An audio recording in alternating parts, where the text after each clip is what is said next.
سلام و درود خدمت همه دوستان عزیز، امیدوارم که جور صحتمند باشین. دوستان عزیز، در این ویدیو میخوایم در مورد که چطور در بورسیه تحصیلی کشور برزیل خود ثبت نام کنیم یک راهنمایی کلی داشته باشیم. در اینجا میخوایم در ادامه ویدیو در مورد این صحبت کنیم که چطور فرم خانه پری کنیم و چی اسنادی برای ثبت نام ضرورت هست و اینا میخوام صحبت کنم. خب بورسیه تحصیلی برزیل یکی از مزایایشی است که این بورسیه بدون نیاز به سند تحصیلی زبان می باشه، یعنی شما کدام سند از زبانی بین المللی یعنی انگلیسی نداشته باشین هم بدون ثبت نام کنین، که این خیلی مهم است که اکثریت بورسیه ها تا که ما داخل نداشته باشیم نمیتونیم ثبت نام کنیم، ولی این بورسیه میتونیم بدونی که مدرک زبان داشته باشیم میتونیم ثبت نام کنیم. خب بقیه چیزها را داخل سایت می‌بریم، هم عملی کار میکنیم و هم معلومات بیشتر راجع به بورسیه داده میشه. خب در قدم نخست لینکی که در دیسکریپشن اینجا میدم، شما این لینک میرید در بروزر اینجا پیست میکنید، من لینک اینجا میذارم. خب داخل سایت میشیم، صبر میکنید. خب دوستان عزیز، از این قسمت اگر شما انگلیسی شما خوب نیست میتونین که از این قسمت روی 3 نقطه کلیک کنید و صفحه را ترنسلیت کنید به زبانی پرژن یا که فارسی. خب اینجا تمام معلومات درباره بورسیه گفته که مرحله کارشناسی هر شبکه همون ماستری میشه. از زبان ها نگاه کنید، اینجا نوشته زبان های مورد نیاز لازم نیست. نوع تامین مالی کامل است، کاملا رایگان هستش. و بعد تعداد فرصت 800 تا بورسیه است که 100 تاش برای افغان ها هست. خب دوستا اینجا تاریخ مهلت چرا گفته تا 7 ژوئن که دوباره تمدید شد تا اول ماه بعدی را می باشه. خب دوستای عزیز، می زیاد اقرار شما مطالعه کنید روی نکات مهم. سند مورد نیاز، اسناد مورد نیاز ای بورسیه که است کپی مدرک شناسایی مانند کارت ملی یا پاسپورت شما، یا اگر تذکره الکترونیکی دارید هم میتونید ثبت نام کنید، اگر تذکره الکترونیکی ندارید با پاسپورت هم میتونید ثبت نام کنید. و اسناد دیگه که از رزومه هست، شما باید یک رزومه یا که سی وی وقت جور کنید دیگه. اگر شما میخواید که ماستری بخونید، خب اسناد تحصیلی دوره لیسانس خود باید داشته باشید، دیپلم یا ترانسکریپت داشته باشین. و همچنین شما باید یک انگیزه نامه جور کنید برای خودتون که در قالب 1000 کلمه باشه انگیزه نامه دیگه. و نکته هفتم، شما باید یک طرح تحقیق که 4000 کلمه جور شده باشه. طرح تحقیق جور میکنید که طرح تحقیق در این چیزا رو شما باید شامل کنید: توجیه انتخاب، موضوع اصلی مسئله تحقیق، تعیین حدود و توجیه موضوع مطالعه، بررسی ادبیات، فرآیند روش تحقیق، جدول زمانی، مرجع کتاب شناختی. اینا چیزایی هستن که شما در روش تحقیق یا پروپوزال خود طرح میکنید.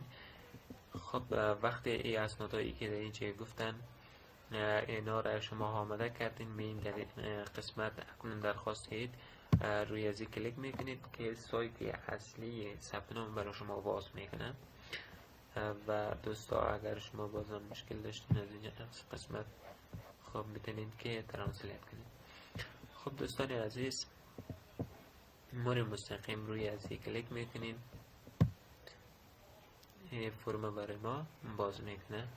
و در اینجا ما برای که شما بهتر بفهمید، خب این اپلیکیشن است که ما را باید پر کنیم و ارسال کنیم برای ثبت نام که 6 مرحله داره. که مرحله اول اطلاعات شخصی است که در این قسمت ما باید نام خود نوشته کنیم. در این قسمت حالا ما چون که ویدیو طولانی نشود پر نمیکنیم، فقط راهنمایی میکنیم. در این قسمت نام خانوادگی شما، و در این قسمت انتخاب جنسیت مرد یا زن، و در این قسمت هم کشوری که شما اونجا هستین، خوشبختانه افغانستان هم میشه انتخاب کرد.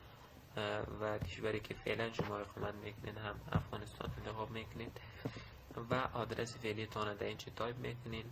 در این قسمت هم تاریخ تولد تان، در این قسمت هم ایمیل آدرس تان اگر باز ایمیل آدرس دارین در اینجا تایپ میکنید و در این قسمت شماره تلفن تان با کد کشورتان، حالا افغانستان است ایران است، هر کشوری که هستین نمبر تلفنتون همراه با کدش انتخاب میکنید و در این قسمت اگر شما با تذکره ثبت نام میکنید در اینجا تذکره رو انتخاب میکنید. مثلا اگر با پاسپورت ثبت نام میکنید پاسپورت انتخاب کنید. خب ما اینجا مثلا شناسنامه ملی عام و تذکره رو میزنیم انتخاب میکنیم. خب در اینجا گفته که کشوری که می تذکره را صادر کرده یا پاسپورت صادر کرده. اگر پاسپورت انتخاب کنید کدام کشور است که از کدام کشور شما صادر کردین. بعد اگر پاسپورت شما اینجا شماره شناسنامه گفته، اگر خب پاسپورت انتخاب کردین نمبر پاسپورت اینجا تایپ میکنین و اگر پاسپورت انتخاب نکردین شما نمبر تذکره در اینجا تایپ میکنین و در اینجا پاسپورتتون تاریخ امضایش تایپ میکنین و اگر پاسپورت در اینجا انتخاب کرده اینجا اما پاسپورت در قالب PDF در اینجا آپلود میکنین و در اینجا نام کسی که مثلا شما اگر ایمیل آدرستان یا عضو فامیل خود در اینجا اضافه میکنین که مثلا هر زمانی که شما دسترس نبودین ایمیل آدرس شما جواب نداد در این شخص ایمیل آدرس کنه که در این قسمت نام شده باز نسبتی که با شما داره در این قسمت تایپ میکنید و این شماره تلفن و اینجا ایمیل آدرسش. خب هم از استپ اولی بود. میم در استپ دومی. در استپ دومی در اینجا زبان است. اینجا فقط شما میتونید 5 زبان انتخاب کنید کدام زبان بلدیت دارین و خوشبختانه یک گپ اینجا فقط شما میخواهید که زبان انتخاب کنید، نمیخواهید اسناد آسانه ده که شما از زبان داشته باشید، نمیخواهید فقط کافی است که زبان انتخاب کنید. شما هر زبانی که میخواهید انتخاب کنید. در اینجا 5 تا زبان 5-6 تا زبان است که انگلیسی رو ما همش انتخاب میکنیم، فقط انتخاب میکنیم، نیاز نیست که ما خب شما بعد این قسمت زبانی که شما خوب میتونید صحبت کنید در این قسمت شما میتونید زبانی دریره یا پرژن انتخاب کنید. خب این مرحله استپ هم تکمیل است و در این قسمت شما باید سندهای تحصیلیتان در این قسمت آپلود کنین. شما ترانسکریپت یا که هم مدرک تحصیلیتان در این قسمت آپلود میکنید. اگر لیسانس هستین، اگر کارشناسی ارشد میخواین به دکترا ثبت نام کنید در این قسمت و همین قسم شما باید در این قسمت هم فایلایتان انتخاب کنید. بعد اینی گزینه را انتخاب کنید که یک نوع رضایت شما نشان میده. بعد می مرحله بعدی. خب در این مرحله شما اگر سابقه کاری داشتین در این قسمت ذکر میکنید. خب در اینجا نوع حرفه شما عنوان شغل خورد، اینجا دیگر در موسیقی شما کار کردید در کدام کشور بوده و زمانی که شما شروع کردین اونجا او را نوشته میکنین و در این قسمت هم شما چه کارا میکردید در اونجا یک کم شرح میدید درباره وظیفه‌تون. و در صورتی که شما معلم یا استاد دانشگاه بودید اینجا بله را انتخاب میکنید و اگر نبودید نه انتخاب میکنید.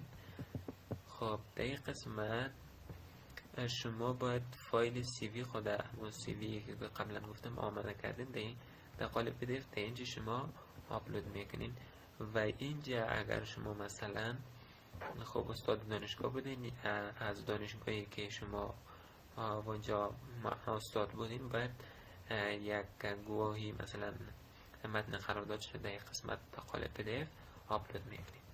خب برای مرحله بعدی که در این قسمت شما میتونید انتخاب رشته هست. شما رشته هایی که میخواید از این قسمت شما انتخاب میکنید که در این قسمت شما میتونید اینجا تمام رشته ها هست، تمام دانشگاه های کشور برزیل هست، همه‌اش رو میخوانید و بعد هر کشوری را خواستین از اینجا انتخاب میکنید. خب ما مثال یک دانشگاه ایالت باهیا را انتخاب میکنید. بعد در این قسمت تمام رشته‌های دانشگاه که هست، از سطحی ماستری یا سطحی دکترا، در اینجا برای ما نمایش میده که هر کدام از شما میتونید انتخاب کنید. انجینرشت ماستر 2 دیگه دکتر در سطح دکترا و ماستر اینجا داخل قوس نوشته است که در کدام سطح است. و همین قسم شما میتونید همه 5 انتخاباتتون انجام بدین. خب دانشگاه سوم پنجم و در این قسمت وقتی دانشگاه خود انتخاب کرد، در این قسمت اسه خود همو انگیزه‌نامه خود در این قسمت و در این قسمت همو پروپوزال تحقیق خود در اینجا آپلود میکنید و همو رقم در این رشته دومی که انتخاب کردید همو رقم در اینجا انگیزه‌نامه و در این قسمت هم در تحقیق خود آپلود میکنید. به ترتیب در 5 رشته شما باید 5 همو پروپوزال و اسه یا که انگیزه‌نامه شما باید آپلود کنید. خب در این قسمت هم مرحله آخری یا استپ آخری هستش که ما در این قسمت را کلیک میکنیم که رضایت ما رو نشان میده و اینجا یک گزینه هست که نشان میده که از شما سوال کرده که آیا شما قبلا هم در کشور برزیل ثبت نام کردین بورسیه یا نکردین. این شما اگر کرده بودین که بله در انتخاب میکنین، اگر نکردین در انتخاب میکنین. اگر قبلا انتخاب کردین باز این جزئیاتش باید شما پر کنید. خب این مرحله آخری است و بعد شما دکمه ارسال یعنی دکمه ارسال یا فرستادن کلیک میکنین. بعد در ایمیل آدرسی که قبلا شما اینجا ذکر کردین در او ایمیل آدرس برای شما یک ایمیل میفرسته از طرف سایت بنگری است که شما ثبت نام شدید و بعد از طریق ایمیل شما اطلاع میده که آیا شما شورتلیست شدین یا نشدین، که ظرفیت محصلین افغانستان 100 بورسیه هستش که 4000 فکر کنم 4000 بورسیه شورتلیست میشه. بعد کسایی که واجد شرایط بودن اینا را قبول میکنن و بقیهشون قبول نمیشه و در کل شما از طریق ایمیل آدرس میتونین چک کنین که چه وقت شورتلیست میشین یا نمیشین. خب این بود ویدیوی امروزی ما دوستان عزیز و کانال شما سابسکرایب کنید اگر عضو چینل نشدین و اگر نظر داشتین میتونید در قسمت کامنت نظرهای خود بگذارید و سوالی داشتین هم شما میتونید. و یک نکته را که خدمت شما عرض می‌رسیم این است که ما را حمایت کنید تا که ما بتونیم از این دریچه برای شما همکاری کنیم در قسمت اعلان کاریابی اعلان بورسیه. خب ویدیو همینجا به پایان میرسه. امیدوارم که اجور صحتمند باشین تا ویدیوی بعدی شما رو به خداوند یکتا میسپارم. بخیر و سلامت باشین.